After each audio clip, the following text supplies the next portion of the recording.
What is going on, guys? Welcome back to my channel. If you are new here, my name is Hannah, and I'm so excited to talk about this subject today. As you can tell from the title, I'm sure that's why you clicked on this video. We are here to talk about toxic relationships. Woo!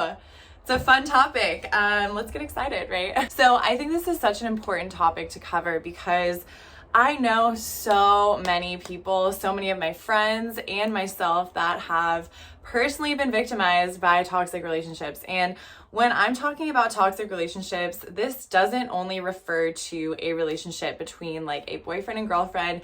This can also be another relationship as far as like a friendship or a boss. And this can also be an environment, a job, a place, a situation. There are unlimited toxic things that we face in our lives, and they all have the same qualities is what I mean. So I want to talk about all of these things today because personally in my life, I have definitely struggled through toxic relationships, like romantic relationships, also toxic friendships, and also toxic environments. And I want to speak to you from my perspective of kind of how I've recognized that these things are toxic, and then what are the measures and the actions that I've done to kind of move myself away from these things, and why it is so important to recognize what these things are and then remove ourselves from these things, people, situations, okay? I have my notes here as always because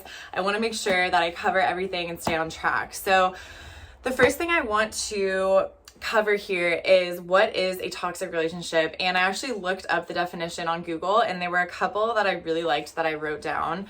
So as far as a toxic relationship, this means that one or both parties feels trapped, controlled, and or drained by the other party.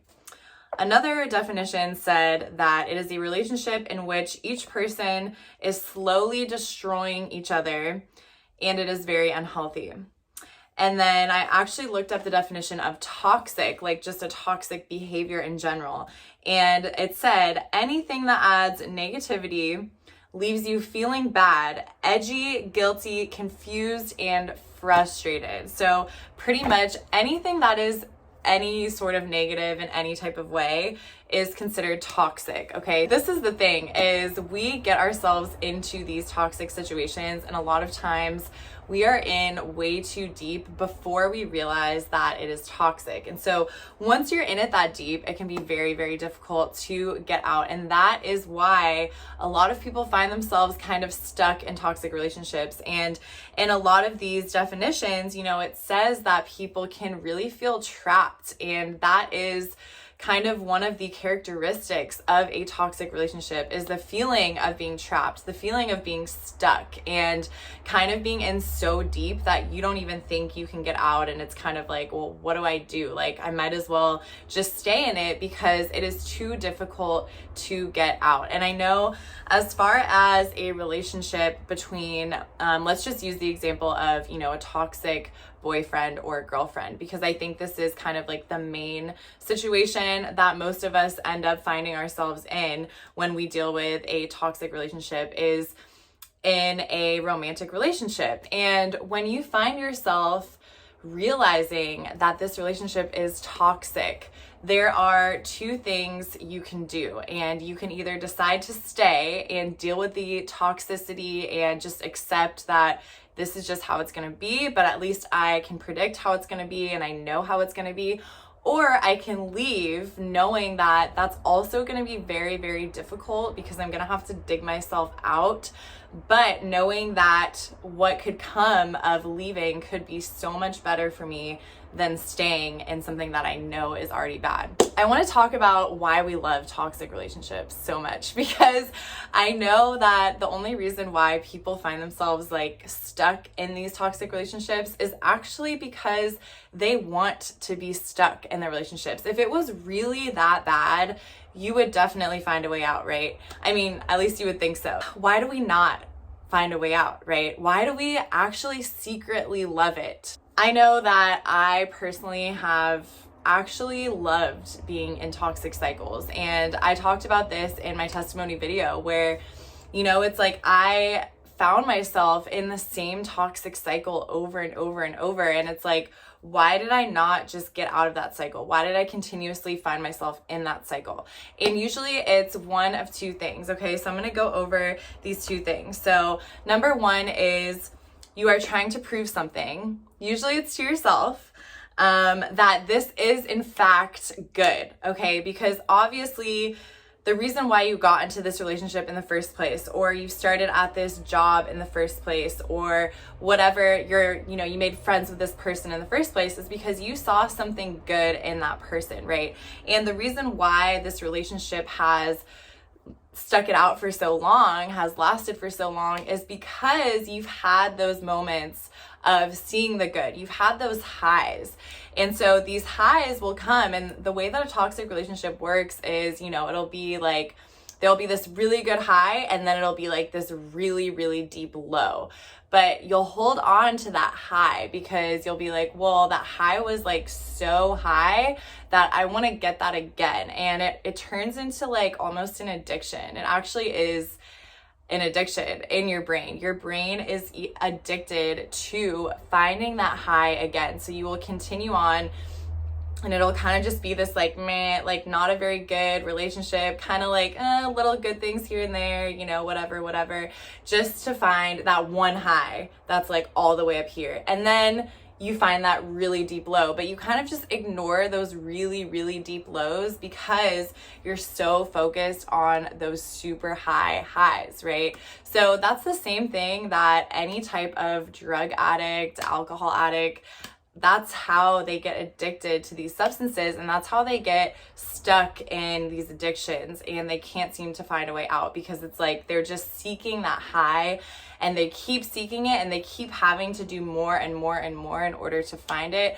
to the point where they're so sucked in that they cannot find a way out. And that's what happens when you find yourself in that toxic relationship. So what you're usually trying to do is prove to yourself that, no, like I really saw something good in this person, okay? Like say you get into a relationship and you really think this person is like a great person. Like they have all these great qualities, you guys have a great time together, and it's like, no, like I made a good decision, right? Like I don't want to accept that I ended up in this toxic relationship and I chose to be in this. I want to prove to myself that I know what I'm doing, I'm smart, and I can choose friendships or relationships wisely, right? So I don't know about you, but that was kind of one of the main struggles for me when I found myself, in this toxic relationship, is I kept trying to prove to myself that I wasn't a fool. I wasn't an idiot for sticking around for so long, especially when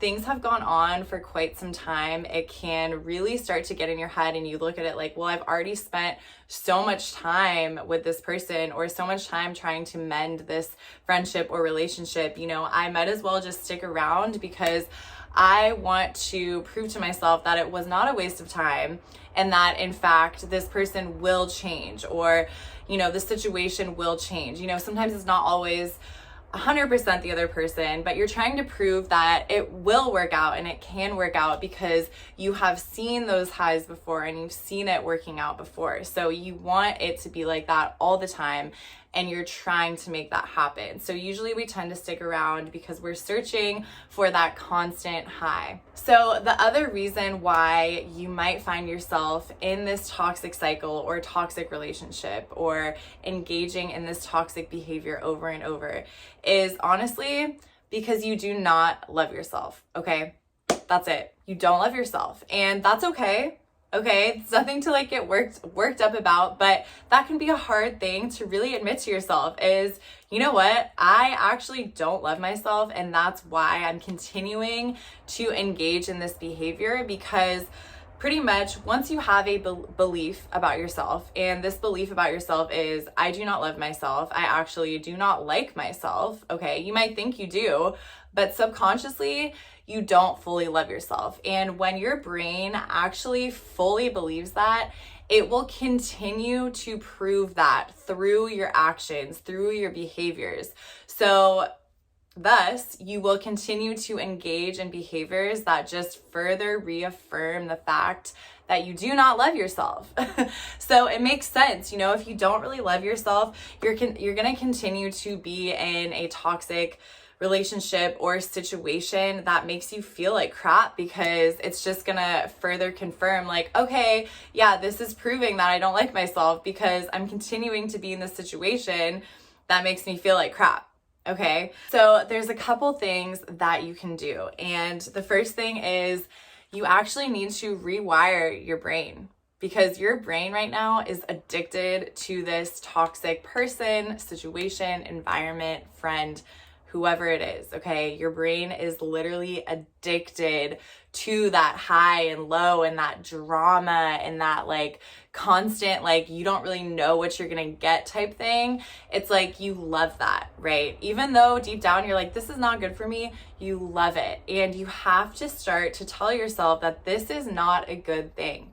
You have to literally focus on the moments that make you feel so terrible and the things that just are so bad about whatever this thing is. You have to focus on the negatives. You just have to. And you have to tell yourself that these things are affecting you in a negative way and that they are dangerous. Because when you start to really wire that into your brain and tell your brain that this thing is actually not good for you and this thing is dangerous, then you will start to make those changes. You will start to look at it in a different way, and you'll be like, oh wow, like I actually don't like this I don't like being around this person, or I don't like being in this environment or this situation. And you will start to look at that thing a lot differently. Another thing that you can do is to just ask yourself, like, what do you feel that this person or this situation is giving you that makes you so addicted, makes you want to continue engaging in this behavior or in this situation or in this relationship? What are the things that keep you coming back,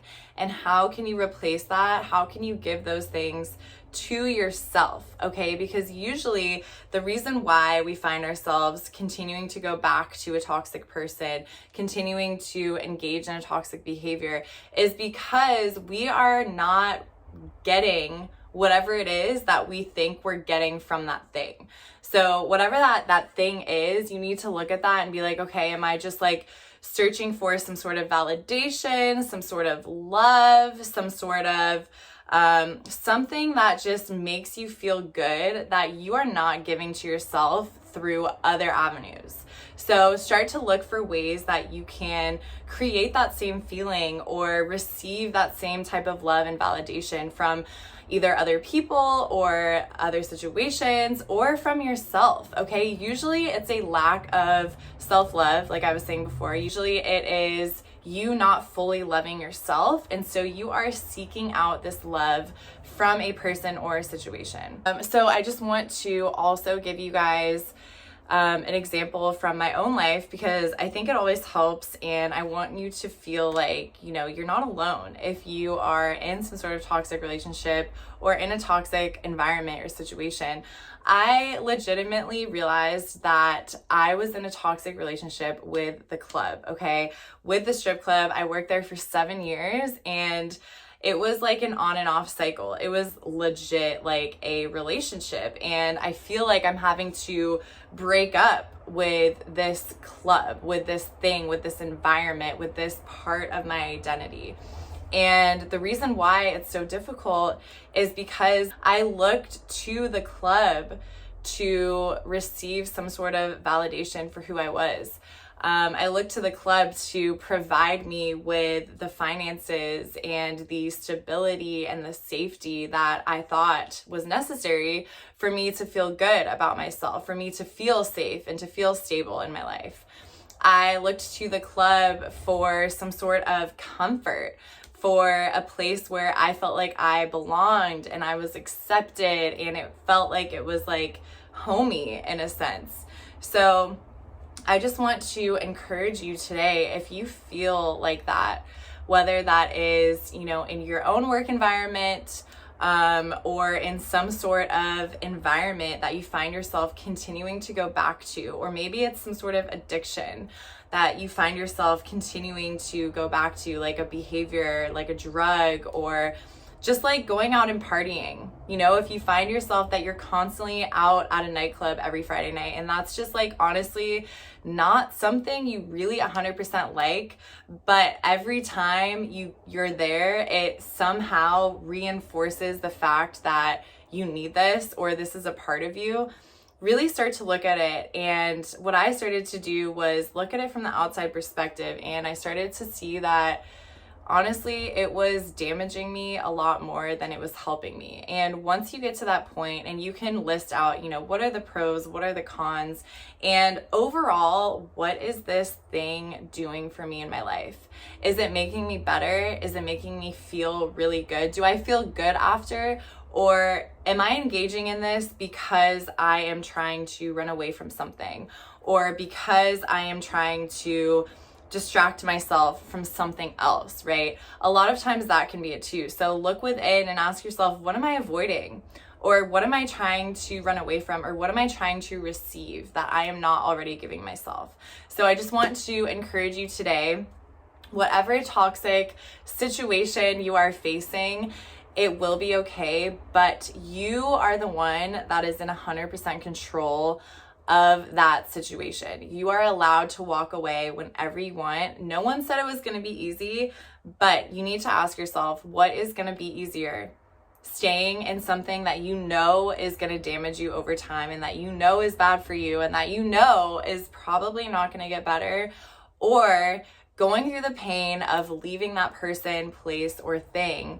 And it's going to be hard. It's going to be uncomfortable, but you know that there is promise of a better future for you on the other side. Really sit with this and really, really be honest with yourself. I think that is the most important thing that you can do, is just to be honest with yourself. And the thing is, you know exactly what to do. You know exactly what's going to be best for you. It's just a matter of making that decision and sticking with it. And I promise you, it will get easier over time. But once you can prove to yourself that you 1000% love yourself and respect yourself, and you're not going to allow anything negative, anything that is going to affect you in a bad way into your life, that is when it's going to get a lot easier, and you're going to be a lot more confident in making those decisions and walking away from things that are not serving you or people that are not serving you. And that decision is fully yours to make, and you can make it at any moment. So I hope this was super encouraging for you today. I hope you took something away from this. Please leave a comment if you enjoyed this. And I'm always here if you would ever like to send me a message or just talk about anything. I'm always here for you. I love you so much, and I hope you have the most beautiful day of your life. Talk to you guys later.